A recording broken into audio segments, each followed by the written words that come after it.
Ce mardi 2 février, Le Point a révélé que Colin Berry a déposé plainte contre son père, l'acteur Richard Berry, pour des rapports incestueux.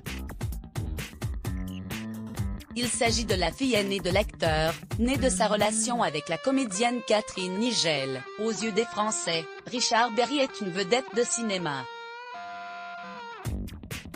Acteur et réalisateur, on lui doit notamment Moi, César, 10 ans et demi, un M39, il est l'un des plus appréciés de sa génération. Mais avant d'être une star, il est surtout un père de famille, actuellement dans la tourmente. Sa première fille, Colin, fruit de ses amours avec l'actrice Catherine Nigel, a porté plainte contre lui auprès du procureur de la République de Paris pour rapport incestueux, comme l'a révélé Le Point ce mardi 2 février. Comme le précise France Info, elle accuse son père et son ex-belle-mère, la chanteuse américaine Jean Manson, de viol, agression sexuelle et corruption de mineurs.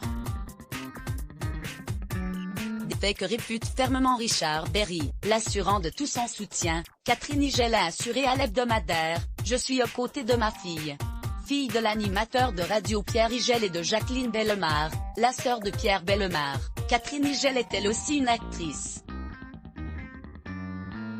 C'est à l'âge de seulement 10 ans qu'elle a commencé sa carrière, en jouant le rôle de Cosette dans une adaptation radiophonique de la pièce Les Misérables. C'est après cette expérience que, sur les conseils de son père, elle avait arrêté l'école pour se consacrer à la comédie. Après avoir fait ses débuts sur les planches du théâtre des Bouffes parisiens, elle avait intégré le Conservatoire national supérieur d'art dramatique en 1969, avant d'être nommée sociétaire de la Comédie Française. En 1976, elle en est devenue sociétaire en honoraire le 1er janvier 2010. Catherine Nigel a aussi joué à la télévision. Catherine Nigel est très vite devenue une figure du théâtre français. C'est en 1988 que sa notoriété a véritablement explosé. En effet, cette année-là, elle a décroché le rôle de Josette dans La vie est un long fleuve tranquille, le film culte d'Étienne Châteliez.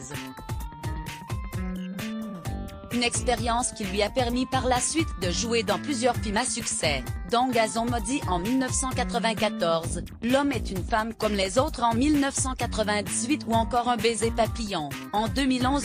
Côté télévision, les téléspectateurs de TF1 ont pu l'apercevoir dans un épisode de la 5e saison de la série Julie Lescaut. Elle a également joué dans plusieurs téléfilms, dont La corruptrice de Bernard Stora, Jeunesse sans Dieu de Catherine Orsini, ou encore 9 jours en hiver, d'Alain Tesma.